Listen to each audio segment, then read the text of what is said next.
est ouvert depuis le 14 mai, on sera là jusqu'au 30 septembre et on espère bien vous accueillir aussi nombreux, voire plus. Hein, voilà. Alors on accède doucement au sein du fort. Alors vous voyez que le fort est élevé en fait sur un pic rocheux 35 mètres au-dessus de la mer. Il faut savoir que la première exploitation que l'on connaisse de ce pic rocheux, hein, il n'est encore que pic à l'époque où je vais vous en parler, ce sont les Grecs qui s'en servent comme haut lieu de commerce avec un peuple qui borde alors nos côtes, qui arrive de Ligurie, et qui s'appelle les Bormani. Ce peuple laissera donc son nom à Bormes. À l'époque, ce ne sera que Bormes, hein, Borma très exactement, qui deviendra Bormes par la suite. Les Mimosas sera racolé au nom de la commune bien plus tard, en 1960, lorsque le Mimosa fera son apparition au sein de la commune, il sera rapatrié de l'État.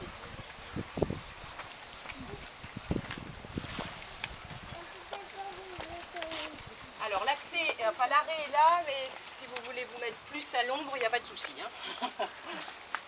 Alors on va faire, il y a des gens du Var ou pas du tout? Du tout.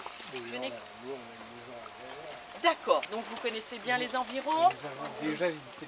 Et vous avez déjà visité. Mais on vient pour nos frères. D'accord.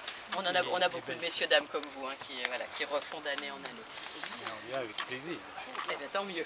Alors, c'était juste pour vous présenter en fait le littoral qui est face à nous. Donc, la petite plage que vous avez là, tout de suite sur la droite. Donc, la plage que nous avons suivie avec la petite navette, c'est la plage de Brégançon. Là-bas, vous avez des petites cabanes à pêcheurs et vous avez tout de suite derrière la plage de Cabasson. La plage de Cabasson, c'est celle que vous avez tous laissé, vous avez vraisemblablement tous laissé vos véhicules. D'accord. Non, On continue. Enfin, vous, votre vélo, monsieur. Non, non. On continue après face à nous. Bonjour, messieurs, dames. On continue ensuite face à nous. Donc, tout ce massif-là, c'est le massif des Morts, où l'on retrouve essentiellement deux grandes plages que vous avez peut-être vues lorsque vous êtes arrivé par la Londe, qui sont la plage du Pèlerin et la plage de l'Estagnol là-bas, qui parle peut-être un peu plus, parce que c'est très connu dans le Var. La plage de l'Estagnol, elle est au niveau de la Passe là-bas, vous voyez, il y a un gros rocher. Alors tout ce massif-là ne sont en fait que des propriétés privées et essentiellement des domaines vinicoles.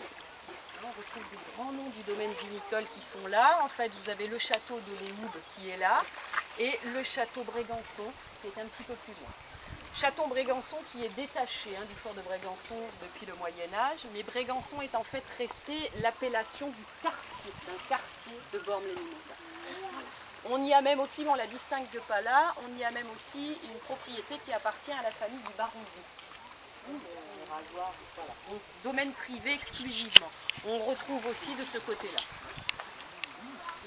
L'arrêt que je vous ai fait faire là est en fait l'accès qui donne à la plage présidentielle.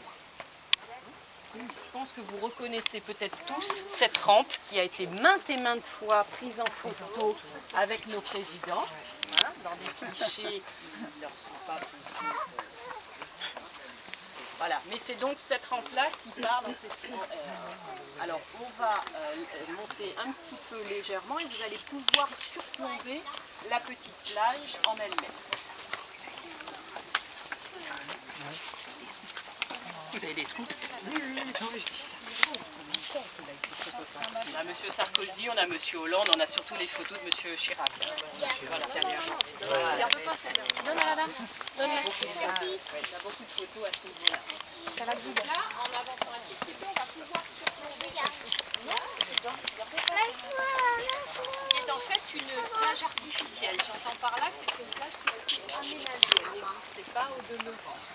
C'est du sable de Bormes qui sera amené de manière à créer cette petite anse, au même titre que la petite digue que vous voyez, est une digue qui permet une rétention d'eau au niveau du bassin et de pouvoir se baigner plus facilement. Vous avez vu, tout à l'heure je vous ai parlé des chapeaux qui s'envolent. Là aujourd'hui on n'a vraiment qu'un tout petit peu de vent, lorsqu'on a vent d'est ou mistral, ça peut être